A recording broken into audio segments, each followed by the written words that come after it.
ഇവിടെ അകത്തോട്ട് കയറാൻ നോക്കിയപ്പോഴേ സൈക്കിളിൻ്റെ സീരിയൽ നമ്പർ, പിന്നെ അതുപോലെ പാസ്പോർട്ട് നമ്പർ, പിന്നെ പേര്, ഇതും കൂടി ഒരു പേപ്പറിൽ എഴുതിയിട്ട് അത് വെക്കാൻ പറഞ്ഞു. അത് 3 പേരുടെയും കൂടി ഒരു പേപ്പറിൽ എഴുതിയാൽ മതി എന്നാണ് പറഞ്ഞത്. ഇപ്പോൾ ഏകദേശം 5 മണി കഴിഞ്ഞ്. ഞങ്ങൾ 5 മണിക്ക് മുമ്പ് തന്നെ ഇവിടെ എത്തി. അപ്പോൾ അകത്തോട്ട് കയറാൻ പോയപ്പോൾ ഇങ്ങനെ ഒരു കാര്യം കൂടി ഉണ്ടെന്ന് പറഞ്ഞിട്ടാണ്. അപ്പോൾ അത് ഇനിയിപ്പോൾ വരുന്ന ആളുകളെല്ലാവരും അതൊന്ന് നോട്ട് ചെയ്ത് എപ്പോഴും വെക്കണം. സൈക്കിളിൻ്റെ സീരിയൽ നമ്പർ എവിടെയാണെന്നൊക്കെ കണ്ടുപിടിച്ച് വെക്കണോട്ടാ. അപ്പോൾ ഇത് ഇങ്ങനെ മാറ്റി വെച്ചിട്ട് ഇതുണ്ടല്ലേ, ഇവിടെ ഇങ്ങനെ വെച്ചിട്ട് ഞങ്ങളിപ്പോൾ ഇത് കണ്ടുപിടിക്കാൻ വേണ്ടി ഇങ്ങനെ ശ്യാമിൻ്റെത് കിട്ടി. ഇതിപ്പോൾ സുമ ചേച്ചിയുടെ സൈക്കിളായതുകൊണ്ട് ഇത് കറക്റ്റ് എവിടെയാണെന്ന് എനിക്ക് അറിഞ്ഞുകൂടാ. കണ്ടുപിടിക്കാൻ എന്തായാലും. ഇവിടെ അകത്തോട്ട് കയറാൻ നോക്കിയപ്പോഴേ സൈക്കിളിൻ്റെ സീരിയൽ നമ്പർ, പിന്നെ അതുപോലെ പാസ്പോർട്ട് നമ്പർ, പിന്നെ പേര്, ഇതും കൂടി ഒരു പേപ്പറിൽ എഴുതിയിട്ട് അത് വെക്കാൻ പറഞ്ഞു. അത് 3 പേരുടെയും കൂടി ഒരു പേപ്പറിൽ എഴുതിയാൽ മതി എന്നാണ് പറഞ്ഞത്. ഇപ്പോൾ ഏകദേശം 5 മണി കഴിഞ്ഞ്. ഞങ്ങൾ 5 മണിക്ക് മുമ്പ് തന്നെ ഇവിടെ എത്തി. അപ്പോൾ അകത്തോട്ട് കയറാൻ പോയപ്പോൾ ഇങ്ങനെ ഒരു കാര്യം കൂടി ഉണ്ടെന്ന് പറഞ്ഞിട്ടാണ്. അപ്പോൾ അത് ഇനിയിപ്പോൾ വരുന്ന ആളുകളെല്ലാവരും അതൊന്ന് നോട്ട് ചെയ്ത് എപ്പോഴും വെക്കണം. സൈക്കിളിൻ്റെ സീരിയൽ നമ്പർ എവിടെയാണെന്നൊക്കെ കണ്ടുപിടിച്ച് വെക്കണോട്ടാ. അപ്പോൾ ഇത് ഇങ്ങനെ മാറ്റി വെച്ചിട്ട് ഇതുണ്ടല്ലേ, ഇവിടെ ഇങ്ങനെ വെച്ചിട്ട് ഞങ്ങളിപ്പോൾ ഇത് കണ്ടുപിടിക്കാൻ വേണ്ടി ഇങ്ങനെ ശ്യാമിൻ്റെത് കിട്ടി. ഇതിപ്പോൾ സുമ ചേച്ചിയുടെ സൈക്കിളായതുകൊണ്ട് ഇത് കറക്റ്റ് എവിടെയാണെന്ന് എനിക്ക് അറിഞ്ഞുകൂടാ. കണ്ടുപിടിക്കാൻ എന്തായാലും. അപ്പോൾ എൻ്റെ സൈക്കിളിൻ്റെ സീരിയൽ നമ്പർ മാരിൻ 17 ഫയർഫാക്സ് എന്നാണ് കേട്ടോ. അതും അങ്ങനെ കണ്ടുപിടിക്കാൻ പറ്റി. ശ്യാമ അതും കൂടി അതിലെഴുതി ചേർത്തിട്ടാ. അവർ വന്നിട്ട് ഇങ്ങനെ ഒരു സ്റ്റിക്കർ ഒട്ടിക്കൂട്ടാ. നമുക്ക് സൈക്കിളകത്തോട്ട് കൊണ്ടുപോകാൻ പറ്റില്ല. ഇവിടെ നിന്ന് ബാഗ് എടുത്ത് തൂക്കി തൊട്ട് സൈക്കിളിന് 1500 രൂപ വാങ്ങിച്ചു ഒരു സൈക്കിളിന്. എന്നിട്ട് ഇതേപോലെ ഇവർ വന്ന് ശുഭത്തിൻ്റെ ആളുകൾ വന്നിട്ട് ഇതുപോലെ സ്റ്റിക്കർ ഒട്ടിക്കും. എന്നിട്ട് ഇവരാണ് ഇതിനകത്തേക്ക് കൊണ്ടുപോകുന്നത്. അപ്പോൾ നമ്മൾ എഴുതി കൊടുത്ത ആ സീരിയൽ നമ്പറും പാസ്പോർട്ട് നമ്പറും എല്ലാം നമുക്ക് ഒരു പേപ്പറിൽ എഴുതി കൊടുത്തത് നമ്മുടെ കയ്യിൽ അതിൻ്റെ കോപ്പി തരും. എന്നിട്ട് ഇതേപോലെ ഇവർ സ്റ്റിക്കർ ഒട്ടിച്ചിട്ട് ഇവരാണ് ഇത് കൊണ്ടുപോകുന്നത്. ബാഗ് നേരെ ബെൽറ്റ് വഴി വണ്ടിയിൽ കയറ്റിയിട്ട് വണ്ടി ഷിപ്പിനടുത്ത് നിന്ന് ലഗേജ് എല്ലാം ഷിപ്പിനകത്തേക്ക് കയറ്റുന്ന കാഴ്ചയാണ് കേട്ടോ ഇത്. അങ്ങനെ നമുക്ക് എല്ലാ ചെക്കിങ്ങും കഴിഞ്ഞ് എൻട്രി പാസ് കിട്ടി. ഞങ്ങൾ ഫ്രീയുടെ അകത്ത് കയറിയിട്ട് എല്ലാ ചെക്കിങ് എല്ലാം കഴിഞ്ഞിട്ട് ഇപ്പം ഏകദേശം ഈ പോകാനുള്ള ആളുകളാണ് ഇരിക്കണത് മുഴുവനും. ഒരു 60 പേരിൽ മേലുണ്ടെന്ന് തോന്നുന്നു. അപ്പം ലെനിൻ ചേട്ടനും ശ്യാമും ഏറ്റവും ബാക്കിലെ സ്ഥലം കിട്ടി. ഇപ്പോൾ അവർ ആൾ കൂടുന്നതനുസരിച്ചിട്ട് അവിടെ നിന്ന് ചെയർ എടുത്തുകൊണ്ട് വന്നിട്ട് ഇവിടുത്തെ സ്റ്റാഫ് ഇങ്ങനെ ഇട്ടുകൊണ്ടിരിക്കുന്നതാണ്. അത് കഴിഞ്ഞ് പുറത്തേക്ക് ഇറങ്ങാൻ നേരം എൻ്റെ പേര് വേറൊരാളുടെ ബാഗിൽ സ്റ്റിക്കർ ചെയ്ത് വെച്ചേക്കണം. അപ്പോൾ അതെന്താണ് കുഴപ്പമുണ്ടാകുന്ന അവരോട് ഞാൻ ചോദിച്ചപ്പോൾ പറഞ്ഞു അതൊന്നും കുഴപ്പമില്ല, പ്രശ്നമൊന്നുമില്ല, അത് മാറിപ്പോയതാണ്. എന്താല്ലേ. നമ്മളങ്ങനെ എല്ലാം കഴിഞ്ഞ് ക്ലിയറൻസ് എല്ലാം കഴിഞ്ഞ് പുറത്തേക്ക് ഇറങ്ങി. ഇനി നമ്മൾ ഷിപ്പിനടുത്തേക്ക് പോവുകയാണ്. അപ്പോൾ മണി എക്സ്ചേഞ്ച് ചെയ്ത് അതിൽ 25,000 രൂപ കൊടുത്തു. അപ്പോൾ ഏകദേശം 76,000 രൂപയോളം കിട്ടി. അപ്പോൾ ഇനി അവിടെ ചെന്നിട്ട് ബാക്കിയുള്ള കാര്യങ്ങളൊക്കെ ഷിപ്പിൽ കയറിയിട്ട് ബാക്കി വിശേഷങ്ങളൊക്കെ കാണിക്കണ്ട. ആ ദൂരത്തിൽ കിടക്കണ ഷിപ്പ്. അപ്പോൾ നമ്മുടെ ലെനിൻ ചേട്ടനും ശ്യാമും കൂടെ ഓടണാണ്. ഞങ്ങളാണ് ഏറ്റവും കുറയില്ല. ആ പൈസ മാറാനായിട്ട് കുറേ സമയം എടുത്തു. വൈകിയതുകൊണ്ട് എല്ലാവരും വിളിച്ചുകൊണ്ടിരിക്കുന്നതാണ്. കപ്പലിടുന്ന നല്ല ഹോണടിയാണ്. ടിക്കറ്റ് കീറി തന്നു. ഞങ്ങൾ വിചാരിച്ചത്രയും വലിപ്പമൊന്നുമില്ല കേട്ടോ ഷിപ്പിന്. അത് അടുത്ത് വന്ന് കണ്ടപ്പോഴാണ് മനസ്സിലായത്. തിരുവനന്തപുരത്ത് നിന്നുള്ള ആളുകളാണ് എഴുതി നിൽക്കുന്നത്. മാസ്റ്റർമാരാണ്.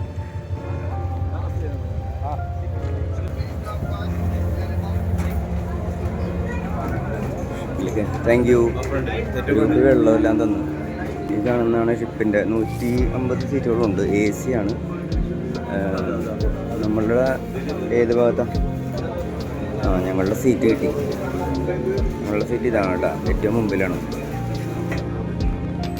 ഇപ്പോൾ ഷിപ്പ് ഇവിടെ നിന്ന് പുറപ്പെട്ടു കേട്ടോ. ഇപ്പോൾ വീട്ടിലേക്ക് മെസ്സേജ് വിടാനായിട്ടുള്ളൊരു പരിപാടിയിലാണ് ലെനിൻ ചേട്ടനും. ഒരു വീട്ടിലേക്ക് തിരിഞ്ഞ് പിടിച്ച് വിളിക്കണേ. നെറ്റ് പോകുന്നുള്ള വേടിയില്ലേ, വേഗം വീട്ടിലേക്ക് വിളിച്ചുകൊണ്ടിരിക്കണേ 2 പേരും. അപ്പോൾ ഷിപ്പിൽ നിറച്ച ആൾക്കാരുണ്ട്. നമ്മളിനി അങ്ങോട്ട് പുറകിലേക്ക് പോയി കാണിച്ചു തരാം.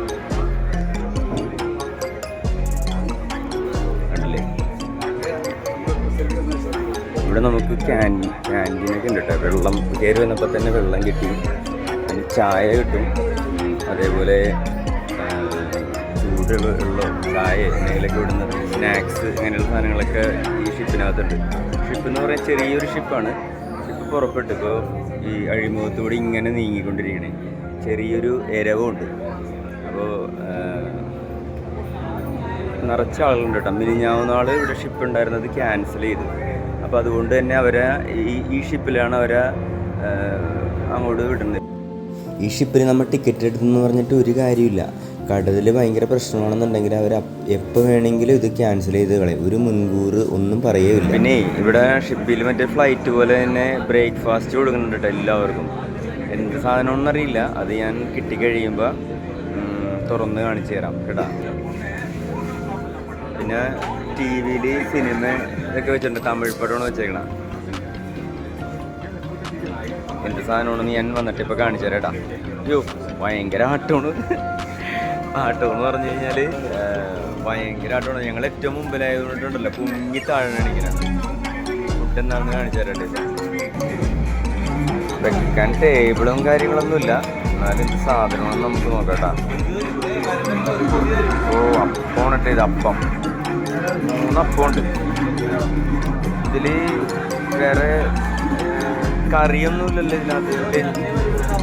ആ ചട്നി വരുന്നുണ്ട് കേട്ടോ. ചട്നി ഇതെങ്ങനെ തിന്നുമെന്ന് ആലോചിച്ചിരിക്കുന്നത്. ചട്നി ഇപ്പോൾ വരും. അപ്പോൾ ഇതേ സാമ്പാറും ചട്നിയും കൊണ്ടുവന്നിട്ട് ഈ ചേട്ടൻ. അപ്പോൾ നല്ല ചൂടാണ്. തുറന്നിട്ട് ഒഴിക്കാം, എന്നിട്ട് കഴിച്ചിട്ട് ബാക്കി വിശേഷം. ചട്നി അല്ല കേട്ടോ ഉദ്ദേശിച്ചത്, സംഭവം സാമ്പാറാണ് അല്ലേ ലിൻ ചേട്ടാ? കേട്ടോ സാമ്പാറാണ്. ടേസ്റ്റ് എങ്ങനെയുണ്ട് നോക്കിക്കേ. കൊള്ളാമോ ശരിക്കും? ആ എന്നാ മതി, അത് മതി. ഞാൻ കഴിച്ചിട്ടില്ല, ഇവര് കഴിക്കണതാണ് എൻ്റെ സന്തോഷം അല്ലേ ലിൻ ചേട്ടാ? നല്ലതാണോ? കഴിച്ചു നോക്കിയാ? ആ അതുപോലെ നമുക്കിവിടെ ചായ എല്ലാം കിട്ടും കേട്ടോ, നൂഡിൽസും കിട്ടുമെന്നാണ് പറഞ്ഞാൽ. ശ്യാമ ഇത് വാങ്ങിക്കാൻ വേണ്ടി വെയിറ്റ് ചെയ്യാനാണ്. അപ്പോൾ അതിൻ്റെ ആൾ വന്നിട്ടില്ല. ഇത്ര നേരം ഇവിടെ ഉണ്ടായിരുന്ന ആൾ വന്നിട്ടില്ല. ചായയുണ്ട്, കാപ്പിയുണ്ട്, അതെല്ലാം നമുക്ക് ഇവിടെ നിന്ന് ഫ്രീ ആണെന്നാണ് പറഞ്ഞത്. ആ അതെ, ചായക്കിടയിൽ ആൾ വന്നിട്ടാ അന്നേരം. അപ്പോൾ ശ്യാമ് ചായ ഇതേ ഓർഡർ ചെയ്യുന്നുണ്ട്. ഇവിടെ ഫ്രീ ഒന്നും അല്ല കേട്ടാ, ഒരു ചായക്ക് 30 രൂപ. അത് ഞങ്ങൾ 3 പേരും കൂടെ ചായ വാങ്ങിച്ച് കുടിച്ച്. അതുപോലെ നമുക്ക് മുകളിൽ പോയി കാണാം കേട്ടോ. അത് 500 രൂപ കൂടി കൊടുത്തു കഴിഞ്ഞിട്ടുണ്ടെങ്കിൽ ഫസ്റ്റ് ക്ലാസ് ടിക്കറ്റാണ്. അപ്പോൾ അതിനൊരു സ്റ്റെയർ കേസ് ഉണ്ട്, അതിലൂടെ നമുക്ക് മുകളിൽ പോയിട്ട് ഞാൻ കാണിച്ചു തരാം കേട്ടോ.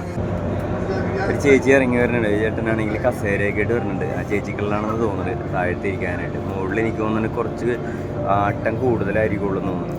അതേപോലെ നമുക്ക് ശ്രീലങ്കയിൽ പോകാനായിട്ട് റേറ്റ് എങ്ങനെയെന്നറിയോ?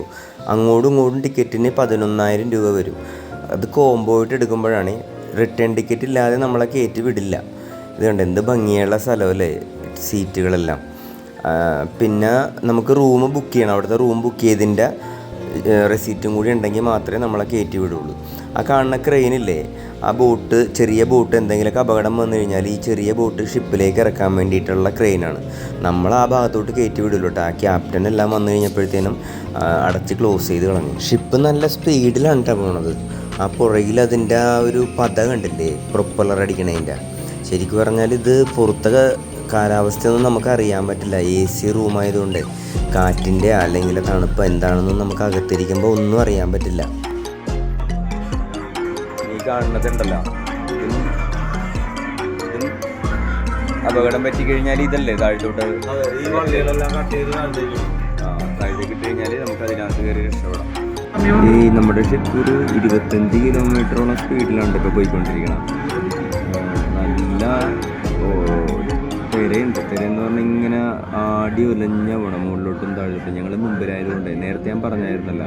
പിന്നെ ദൂരത്ത് ഇങ്ങനെ ഈ ബോട്ടുകൾ കാണാം, മീൻ പിടുത്തക്കാരുടെ കുറേ ബോട്ടുണ്ട് ഇങ്ങനെ അവിടെ ഇവിടെയൊക്കെ ഇട്ട് ഇങ്ങനെ കണ്ടില്ലേ. അവിടെ നിന്ന് ഇങ്ങോട്ട് വെയിലടിക്കണ കൊണ്ടിട്ട് കൃത്യമായിട്ട് കാണാൻ പറ്റണ്ടെന്നറിഞ്ഞൂടാ. AC-യുടെ അടിയിൽ തന്നെ ഇരുന്നുകൊണ്ടേ ഭയങ്കര തണുപ്പ്.